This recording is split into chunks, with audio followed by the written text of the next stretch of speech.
Hello जी, नमस्कार। स्वागत है आप सभी का एक बार फिर से हमारे यूट्यूब चैनल पे। और जैसा कि आप सब जानते हैं हम यहाँ पे पाइथन सीख रहे हैं। पिछले वीडियो में हमने देखा कि लूप कैसे करते हैं हम डिक्शनरी में, और आज हम बात करने वाले हैं, आज जैसा टॉपिक पढ़ के आए हैं, नेस्टेड डिक्शनरी क्या होता है। ठीक, डिक्शनरी के नेस्टेड का मतलब क्या है, डिक्शनरी के अंदर डिक्शनरीज। ठीक है, तो एक न्यू फाइल हम यहाँ पे फिर से बनाएंगे। जितना ज्यादा सेपरेट कर सके ना, नेस्टेड डिक्शनरी। ठीक, नेस्टेड डिक्शनरी या फिर नेस्टेड लिस्ट भी होता है, कुछ भी, जो भी आप चाहो ना वो सब कुछ नेस्टेड हो सकता है। नेस्टेड का मतलब होता है कि एक के अंदर एक के अंदर एक चीजें। ठीक है, तो नेस्टेड का जैसे सपोज करो मैंने यहाँ पे क्या बनाया, मैं किसी एक यूजर का मैंने यहाँ पे डेटा बनाया था। ठीक है, एक यूजर का बनाया था, user name Piyush and role and admin. ठीक है, अब आप सपोज करो आप कुछ चाहते हो कि आपके पास एक फेवरेट प्रोग्रामिंग लैंग्वेज आप डालना चाहते हो, फेवरेट प्रोग्रामिंग लैंग्वेज। ठीक है, आपको कुछ, आप लिस्ट ऑफ यूजर हैं और आप उनकी फेवरेट प्रोग्रामिंग लैंग्वेज आप बताना चाहते हो कि कौन कौन सी लैंग्वेजेस जो हैं जो उनको पसंद है। ठीक, तो आप कैसे करेंगे इसमें, बताइए आप इसको कैसे करेंगे। ठीक, तो आप इसमें कैसे करेंगे, देखिए, यूजर डेटा हम इसमें यहाँ पे लिखते हैं। हम एक यूजर का डेटा अगर हमें लिखना होगा तो हम किस तरीके से लिख सकते हैं, हम यहाँ पे नेम लिखेंगे। मैंने यहाँ पे लिख लिया नेम। ठीक है, मैंने नेम लिखा और मैंने यहाँ पे लिख दिया, सपोज करो अमित, अमित नाम है किसी का। ठीक है, फिर अब मैं यहाँ पे क्या लिख रहा हूँ, मैं उसको लिख रहा हूँ लैंग्वेजेस, लैंग्वेजेस जो उसको पसंद है। और लैंग्वेजेस उसको पसंद कौन कौन सी है भाई, उसको तो पसंद है, मैंने बोला पाइथन। ठीक है, अब उसको पसंद है सी प्लस प्लस। ठीक है, बट इसके अंदर आप वैल्यू तो सिर्फ एक ही दे सकते हो, तो अब आप इसको कैसे काम करोगे आप इसमें, है कि नहीं, आप इसके अंदर कैसे काम करने वाले होंगे बताइए। ठीक है, कैसे काम करेंगे, ये एक हमारे पास ये इशू आ गया। दूसरा इशू ये है कि सपोज करो एक आपको किसी स्कूल में आप हो या किसी, आप कोई प्रोग्रामिंग लैंग्वेज बना रहे हो, आप कोई भी आप बना रहे हो, तो सपोज करो आपने फर्स्ट नेम आपने क्या डाला, अमित, ये कीवर्ड है उसका। ठीक है, उसकी की है, आप इसके बाद में आप उसकी इंफॉर्मेशन स्टोर करना चाहते हो। आप क्या स्टोर करना चाहते हो, फर्स्ट नेम। फर्स्ट नेम क्या है आपके पास, जो भी होगा, एक अमित। ठीक है, सेकेंड नेम आपके पास क्या होगा, सेकेंड नेम आपने देखा अमित सिंह, देख लिया हमने। ठीक है, सिंह देख दिया हमने। या सेकंड नेम की बजाय हम इसके यहाँ पे रोल लिख देते हैं कि क्या इसका रोल है। रोल क्या है यहाँ पे, किसी वेबसाइट पे रोल है, तो आप सपोज करो ये क्या है, यूजर है। ठीक है, ये यूजर है हमारे पास में, राइट। ठीक, ये हमने एक का डेटा लिखा। अब अगर सपोज करो मुझे किसी दूसरे का डाटा लिखना है, जैसे सपोज करो साक्षी, कोई हमारी लड़की है। ठीक है, उसका फर्स्ट नेम हमने क्या लिख दिया कि भाई उसके पास क्या है, साक्षी, से साक्षी। और उसका जो रोल उसके पास क्या है, ROLE, रोल क्या है, रोल उसका है, सपोज करो शी इज कंटेंट राइटर। ठीक है, कंटेंट राइटर हमारी एक वेबसाइट में। तो अब यहाँ पे दो दो यूजर्स हो गए और इनके सबके अलग अलग डेटा होगा। तो अगर हम एक का डेटा है जैसे हमें स्टोर करना होगा, सपोज करो मुझे अमित का डेटा स्टोर करना है, तो मैं ऐसे लिखूंगा, राइट, कि अमित, और मैं इसके अंदर ये फर्स्ट और लास्ट का जितना भी पंगा है ना, ये इसके अंदर यहाँ से उठा के इसके अंदर मैं डाल दूंगा। तो ये बहुत ईजी रहेगा कि भाई एक हमने अमित का बना लिया। सिमिलरली मैं यहाँ पे साक्षी का भी ऐसे लिख सकता हूँ कि मैंने SAKSHI साक्षी लिखा, और उसके अंदर ये फर्स्ट और लास्ट मैंने उठा के इसके अंदर डाल दिया। ठीक है, तो ये दो डेटा हमारे पास बन गए। अब मैं चाहता हूं कि मैं ये यूजर, ये अलग अलग, ऐसे तो जितने भी आपके यूजर्स होंगे आपको उनकी अलग अलग डिक्शनरी बनानी पड़ेगी। तो इसके लिए क्या है, आप इन सबको उठाओ यहाँ से, ऐसे पूरा ये आप उठाएं और इसको उठा के इस पूरे इसके अंदर डाल दें। ठीक है, लेकिन बस सबको काम क्या करना है, इसको भी आपको सिंटेक्स ये स्ट्रिंग में दे देना है और इसको भी आपको स्ट्रिंग में दे देना है।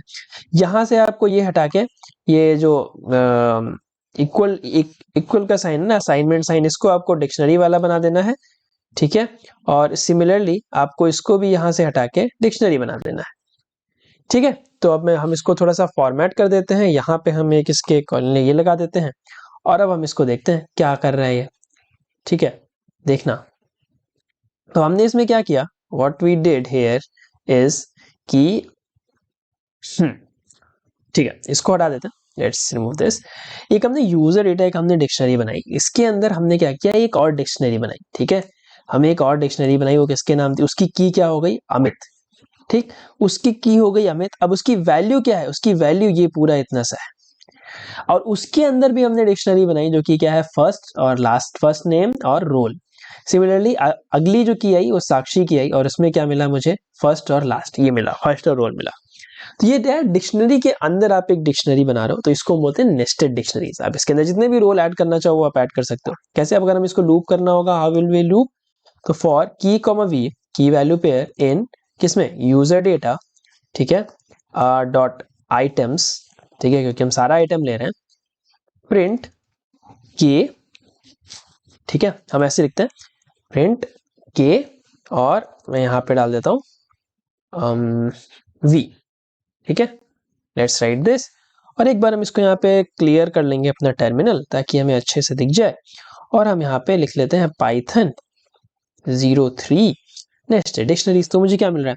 की मेरी क्या हो गई? अमित, और इसके हमारे पास ये इतनी सारी वैल्यूज हैं। साक्षी हमारे पास क्या हो गई? ये हमारे पास इतने सारे इसके वैल्यूज हैं, right. It's very very easy. कितना अच्छा तरीका है। अब आपको इसका एक्सेस करना है, तो आप कैसे एक्सेस करोगे? कि अगर मुझे सिंपल यहाँ पे अमित का डेटा चाहिए, तो मैं कैसे लिखूंगा? यहाँ पे सिंपल लिखूंगा, यहाँ पे प्रिंट यूजर डेटा, और इसके अंदर मैं डाल दूंगा अमित, ठीक है। तो जब मैं इसको रन करूंगा तो मुझे अमित का सारा डेटा मिल जाएगा। इस तरीके से वर्क करें, करेक्ट। तो जब ऐसा है तो फिर हम इसको भी ऐसे ही लिख सकते हैं, ठीक है ना। देखा, आप सपोज करो मुझे ये, अब जब मुझे ये वाली भी वैल्यूज इसकी चाहिए, तो मैं कैसे लिख सकता हूँ इसको? आप ऐसे देखो कि फॉर, हम यहाँ पे क्या लिखते हैं कि यूजर नेम, हम यहाँ पे लिख देते हैं यूजर नेम कॉमा इन्फो, ठीक है, यूजर इन्फो, के और वी के आपको कंफ्यूजन हटाने के लिए यूजर इन्फो इन यूजर डेटा डॉट आइटम्स, ठीक है। मैं कैसे लिखूंगा? प्रिंट में क्या करूंगा?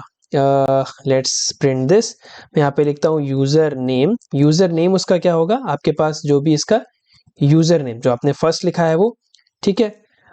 इसको बंद कर देते हैं।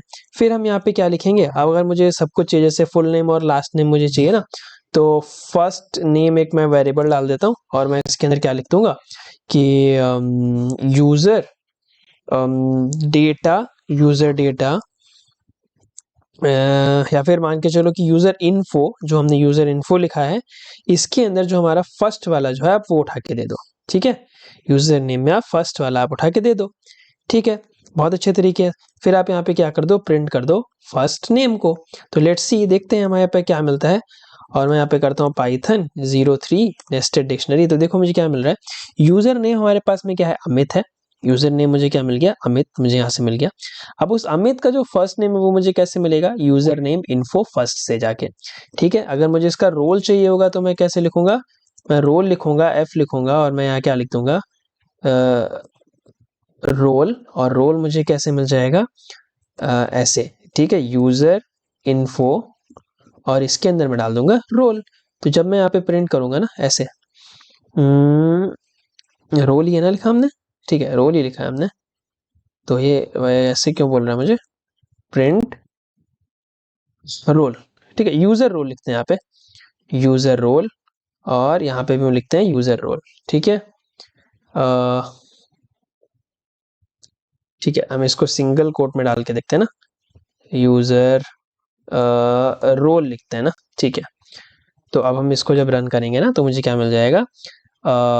I will get this user name Amit, Amit user, ठीक है, यूजर नेम साक्षी, साक्षी, और कंटेंट राइट। ये आप इस तरीके से आप इसमें कर सकते हैं। आप लिखेंगे तो इस तरीके से क्या होता है, ये इसको नेस्टेड बोलते हैं। आप क्या बोलते हैं? नेस्टेड। आप डिक्शनरी के अंदर डिक्शनरी डाल सकते हो, आप चाहो तो डिक्शनरी के अंदर लिस्ट डाल सकते हो, ठीक है। जैसे मैंने अभी क्या बोला, अगर आपको सपोज करो किसी का फेवरेट प्रोग्रामिंग लैंग्वेज अगर आपको डालना है, ठीक है, तो आपने एक बनाया फेवरेट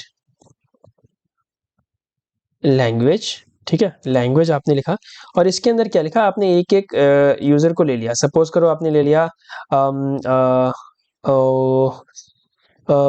प्रिया, ठीक है, आपने प्रिया ले लिया मुझे नाम नहीं याद आता ऐसे टाइम पे, और आप चाहते हैं इसकी प्रोग्रामिंग लैंग्वेज आपको पता चले, तो हम इसको लिस्ट में स्टोर कर लेते हैं। हम लिस्ट में स्टोर करेंगे कैसे? सपोज करो पाइथन है इसके पास, और इसको सी प्लस प्लस पसंद है, ठीक है, ये दो इसको पसंद है। दूसरा हमारे पास में कौन है? दूसरा यूजर हमारे पास में सपोज करो कि मैं हूँ, ठीक है, मेरे को क्या पसंद है? I like to work in Python, ठीक है, पाइथन लिख लेते हैं हम यहाँ पे। I like to work in JS, I like to work in C++, I like to work in suppose करो मुझे और क्या पसंद है? मुझे HTML, CSS, जावास्क्रिप्ट, ये सब मुझे आई लव दिस, इतना मुझे पसंद है। एक मैं दूसरा नाम डाल देता हूँ, सपोज करो कोई सारा करके है, या फिर कुछ भी डाल देते हैं, अक्षय अगर किसी का नाम है, ठीक है, मेरे दोस्त का नाम है, उसको क्या पसंद है, उसको सपोज करो रिएक्ट जेएस पसंद है, ये प्रोग्रामिंग लैंग्वेज नहीं है बट फिर भी जेएस पसंद है, एचटीएमएल पसंद है, सीएसएस पसंद है, ठीक है, ऐसे डाल सकते हैं हम उसको, ठीक है, अक्षय, ओके। और बस यहाँ पे आपको ध्यान रखना है कि इसके बाद में आपको एक कॉमा लगाते रहना है, इसके एंड में भी कॉमा लगा दोगे तो बहुत इजी हो जाएगा, ठीक है। अगर मुझे हमें इसको एक्सेस करना है, हम कैसे लिखेंगे, तो हम लिखेंगे for user comma language in favourite language dot items, और हम यहाँ पे लिख देंगे प्रिंट यूजर, और हम नीचे लिख देंगे प्रिंट लैंग्वेज, ठीक है। और हम इसको क्या करेंगे, इतने को हम यहाँ पे कमेंट कर देंगे, और जब हम इसको रन करेंगे ना नीचे, तो आपको दिख जाएगा कि प्रिया को क्या पसंद है, पाइथन सी प्लस प्लस, और उसको क्या पसंद है, Python JS C plus plus, को React JS C plus plus, इस तरीके का लिख सकते हो, ठीक है। या फिर आप इसके जैसे यूजर के अंदर है ना, आपको मल्टीपल लैंग्वेजेस आपको प्रिंट करानी है, तो आप लिखो कि for language in languages language, आप क्या लिख दो यहाँ पे, प्रिंट लैंग प्रिंट कर दो, ठीक है। तो आपको क्या मिल जाएगा, आपको इस तरीके से मिल जाएगा कि भाई प्रिया है, उसके पाइथन सी प्लस पसंद है, पीयूष है, उसको आपको पाइथन जेएस पसंद है, सी प्लस प्लस पसंद है, अक्षय को React JS, JavaScript, HTML, CSS ये पसंद है। इसको अच्छे से फॉर्मेट करके लिख सकते हैं आप। तो नेस्टिंग का बेसिकली मतलब ये होता है कि आप 2-3 डेटा टाइप्स को आपस में कंबाइन करके आप वहां पे उसका यूज कर सकें, ठीक है, इतना सा मतलब है बस। ओके, तो यहाँ पे हमने डेटा टाइप कवर कर लिया। अगले आने वाले वीडियोस बहुत ही थोड़े से एक्साइटिंग होने वाले हैं, आपको और डिटेल में पता चलेगा। और आपको क्या करना है, बस वीडियो को शेयर कर देना है, इसको लाइक कर देना है, और अपना कमेंट करना है कि अभी तक आपको कैसा लग रहा है, ठीक है। मिलते हैं, तब तक के लिए bye bye and take care.